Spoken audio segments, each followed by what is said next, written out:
So the time has finally come for me to clean out my makeup drawer. It's only been about 10 years. Yeah. I mean, I know that sounds gross, but you know what, girl? I know you got some old stuff like this too, so don't give me that look. I want to recommend to you guys things that I'm most likely gonna repurchase again because they were definitely worth the money, and some other things that I just spent my money on that were not worth the coin at all. So let's get started.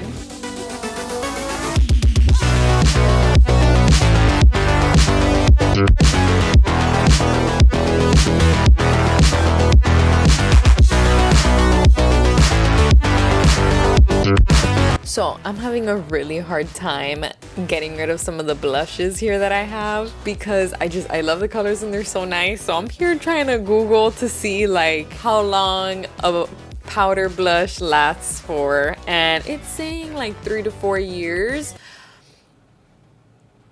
Some of these for me are running more along the lines of like 7 to 9 years.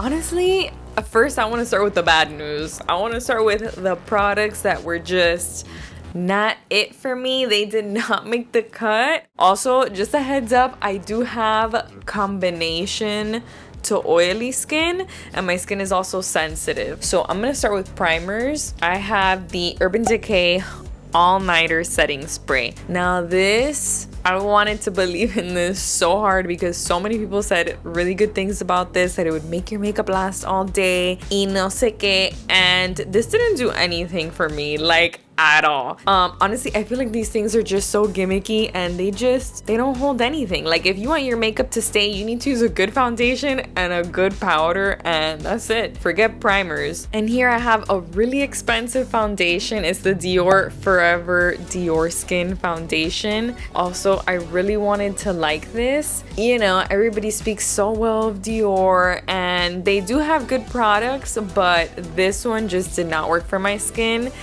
Yes, when I apply it initially, it looks really nice, but it also just doesn't last on my skin. So if you have combination skin, it's not worth it for you because it'll last you about 3 to 4 hours. But if you want this to last you all night or like the entire day for work, I would say skip out on this one. There's better options. Another one that I really didn't like was this one by Cover FX. It's the Power Play Foundation. I don't know if this is still around, but this was like a really full coverage foundation, like with just a few drops, and it covered your entire face. But even me, that I have really oily skin, like this foundation was so dry and so cakey that it just did not look good on me. No matter what I did, no matter what moisturizer I put on, like it just did not look pretty on my skin. And then like as my skin got greasy or oily throughout the day, it broke up like really ugly. So I was not a fan of this. Another one that I didn't understand what the hype was all about was the Hourglass Stick Foundation. Like, I don't know how many people and their mother spoke of this foundation, but so many people seem to have liked it and it seemed to have worked for them. But for me, this was also just another cakey disaster. I would apply it, and even when I would initially apply it, it didn't look nice on my skin. It didn't sit well. I feel like it emphasized a lot of like little lines or bumps or imperfections in my skin. And as it wore, it also broke up, very ugly, very cakey. I feel like this is a foundation for somebody that has perfect skin. Like one of those people that has just like baby butt skin, that they have no imperfections, no nothing. This is the foundation for them. But for me, that I have skin with pores and stuff happening, it was not working for me, and it's just so pricey, you know. So this was a pass. This is the Anastasia Beverly Hills Stick Foundation. I don't know what's up with these stick foundations, but they're also just so dry. And again, I have combo to oily skin, so when I would try and blend this out, first it was tough to blend out. It was not, you know, it was not a pleasure to blend this out. It was rough to blend it out. And again, as it wore, it just looked so cakey on my skin or on my T-zone, how it would break up. Like, it was not pretty. So another pass for me. I know this is one of the cheaper foundations that they would sell, but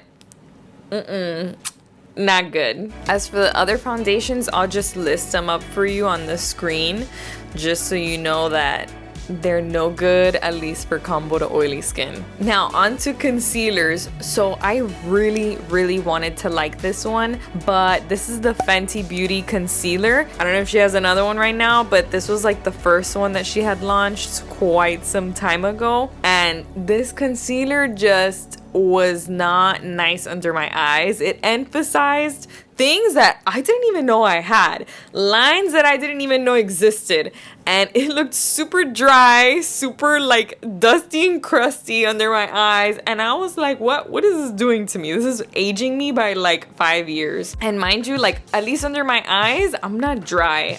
I'm oily, and I feel like under my eyes it's like pretty normal. So I don't know what this did, that it just dried the heck out of like my under eyes. So this is a pass. And lastly, these are the Maybelline Fit Me concealers. So, you know, they're drugstore, and like, they work, but are they really good? No, not really. Like, if I just need something to slap on my face, all right, fine, but you know, it doesn't wear nicely. Like, it's okay. Like, I don't want to buy this again. It's nothing special, you know? Even though it's drugstore, like, there's better at the drugstore. So this was a pass for me too. For powder, I'm hating on the Fit Me line. This powder, the Maybelline Fit Me powder, also didn't do much for me. It was actually pretty dry. Even though I have oily skin, like, it was pretty dry on my skin. It made me look like dead. Like, it made me look super powdery and super not, it wasn't like skin-like. It just, I don't know. It didn't make my skin look nice. So I wasn't a fan of this. I don't care how cheap it is. Like, it wasn't good. The Makeup Forever translucent powder. This one has a little bit of a tint to it, but I've also had their white one. Both of them are not good. You know, I've tried them many times, multiple times with different products, and it doesn't do anything. Like, I get oily in 2.5 seconds, and it makes my makeup also look cakey. Like, when it starts to break up, like, my makeup looks extra cakey. Like, I would have been better off with just only wearing foundation or something. So also not a fan of these powders. And then I have this highlighter from Milk Makeup. It's their holographic stick, and I wanted to like this so bad because it was like so pretty and iridescent, and you know, it looked kind of natural and it looked kind of cool. But my god, this thing is just so dry. Like, it is not creamy at all, not like hydrating. Like, it doesn't blend nicely. It looks chalky. So also just not a good highlight. For eyebrows, I did not like this Benefit Ka-Brow brow gel. Like, I don't know, I feel like these brow products are just so harsh looking. I'm not a fan of these gel products at all, from any line pretty much, but they just they're way too harsh on the eyebrows, and I'm much more of like a natural brow gal. Like, overall, just I can do without it. These are the NYX butter glosses, and I remember in the beginning, like, everybody swore about these lip glosses, that they were so pigmented and so creamy and beautiful, and I went crazy and bought a whole bunch, and I feel like I used them one time. Like, I don't know, the glosses were just kind of sticky and they were very opaque, and I don't know, that just was not my vibe. It didn't look natural, and it just kind of moved everywhere, and yeah, like, I would talk and I would feel my lips sticky and stuff, so I never really liked them. So I'm so sad I'm getting rid of all these things here in front of my face, but it breaks my heart that I can't put this on my face because it's gonna break me out, and it's too old, and I have to break up with it, you know, and I have to go buy another one and spend a lot more money. Yeah, all these things are fantastic products, and I'm definitely gonna be repurchasing at least most of them if they're still around. First and foremost is my MAC Fix Plus. Now this I love because I feel like whenever I wear makeup and I feel like it makes my skin look a little too powdery, a little too dry, I feel like I just spritz a little of this on my face and it just does magic. I honestly don't know what the heck they do to this, but like I put it on my face and it just like it makes the makeup and the powder just like blend into my skin nicely. It looks more natural and it doesn't make me look like greasy or anything over time. So I really like MAC Fix Plus. I bought like several of these in my lifetime and it's just a great product. So highly recommend whether you're dry or oily. My Fenty foundation. This was the first foundation that she ever came out with and they are so good. Like at least for my skin type, they would last me all day. I would wear it for over 8 hours and my skin looked great. I would get compliments on my skin all the time when I would wear this. And I really have no complaints. It wasn't too dry on my skin, not too dewy. It was like the perfect in between and it would do its job. It would last all day long. So I have nothing bad to say about this. So this one, I really do need to buy this one again. It's so tiny. I have it in a tiny little bottle, but this is the Beauty Blender foundation and this foundation was so good. Like I would wear this and again this would just last me so long. The coverage was really nice on my skin. It was like a medium to buildable to a full coverage foundation and it looked great. It lasted all day and again I have no complaints. Even when it would break down, like it was perfect. Like it looked great. So another great foundation for oily to combo skin. So this foundation is a little bit more on the dewy side, but my skin would look phenomenal whenever I would wear this. It was the Too Faced Born This Way foundation and my skin would look very natural, but not like, I don't know, it didn't look too done up, but I had very good coverage and it just looked very natural, a little bit dewy but not greasy. It would only last me like 4 to 5 hours and then I would start getting pretty oily after that because that's just how my skin is.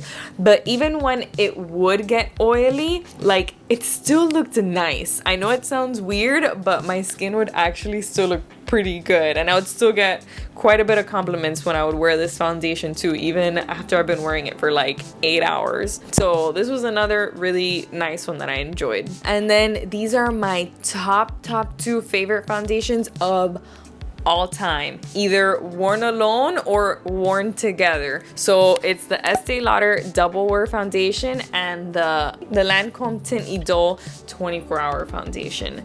These are both so good. Like whenever I needed some like heavy duty, super duty makeup, like, you know, medium buildable to full coverage and like I didn't want my makeup to move. I wanted to not even sweat through my makeup. Like this is what would do it for me. It would stay on my face perfectly all day long, all night long. Like it didn't matter what I did. Like it was on there nicely, perfectly. Like I don't even know how to describe it. It was perfect. Perfect for my skin and just gave me the coverage and the long wear that I needed. Hands down, my 2 favorite foundations. I will like for sure, like these are the 2 that I'm first gonna purchase because this is just like a staple for me, like for sure. So of course I have to talk about the NARS Radiant Creamy Concealer. I mean, everybody and their mother loves this stuff and that's because it's just good. Like I feel like it works on any type of skin. It looks natural on the skin. It can give you light coverage, heavy coverage, and it just overall looks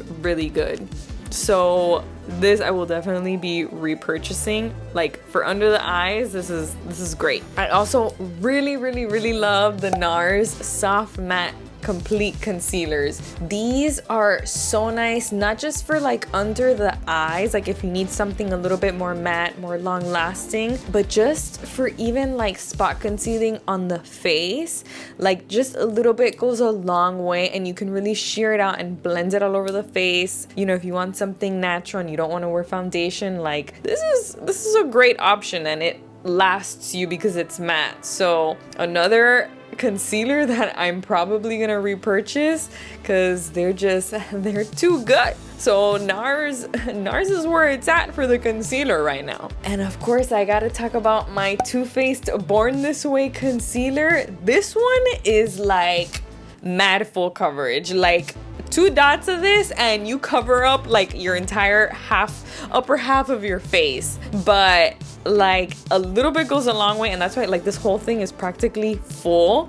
Like it was like impossible for me to like finish this thing because like a little bit goes a long way, and I don't need that much coverage on the day-to-day basis. But it was really nice. Like if I just wanted to run out the door and look put together, like this gave me the coverage that I needed in like 2 seconds. Even when I would get oily, like it wouldn't break up all ugly. It was really good. It left me like a nice flawless, very wide awake kind of look under my eyes. So really enjoyed this one too. And as you already know, I'm like really sad to get rid of this, but this is quite outdated and I have used this quite a bit, and it's my Makeup Forever Pro Sculpting palette. Like my contour shade is gone. It was just the perfect contour shade for me, but like everything from the highlighter, the blush, the little concealer, which I really didn't use much because it was a little too white for me, but like the highlighter, blush, and contour was perfect. The shades were beautiful. This blended into your skin super nicely, like super seamlessly. And I know they don't make this anymore, but like I've seen a few things that maybe could be similar to this. So if you have any recommendations for me, please let me know, because this was another product that was just like 10 out of 10 for me. Like beautiful contour, blush, highlight palette, like just all three amazing. I honestly don't know what's up with me and loving NARS so much. I think NARS is just such an overall really good brand. This is like a trio that I have from NARS, and it's their Laguna bronzer with the Orgasm blush and a highlighter. And just the Laguna bronzer is an all-time favorite bronzer. Like who doesn't like the Laguna bronzer? Like it's just very universal, I feel, like for light to medium skin tones. So I don't know, it's just so nice, you know? You can look nice, tan, beachy, and it works, and it's great. It doesn't look dirty or muddy. And the Orgasm blush, like who doesn't like that blush? It's beautiful. And then this is just another sad one I've got to let go. This is my Anastasia contour kit. I've had this since this first launched. Like that's how old this product is. And like half of the pans are empty here. I've used this thing to the ground, and I mean I only have one contour color left. So but this also did me well, you know, it did its job for contouring. I know there's probably like better products than this out there right now, so like I might be looking at some different ones, but to do the job of contouring, like this did the job for me for a powder contour, and it worked great. So, and it wasn't too expensive, so I really liked it and I really enjoyed it. All right, you guys, so it's that time of day that it's starting to get dark outside, so I'm gonna wrap this video up. I hope some of the information I gave you guys was helpful. I hope you enjoyed seeing me get rid of all the stuff that I love right now. That was real painful, and my pocket's gonna be hurting in a little bit when I have to go and repurchase all this stuff. And I'll see you guys in my next video.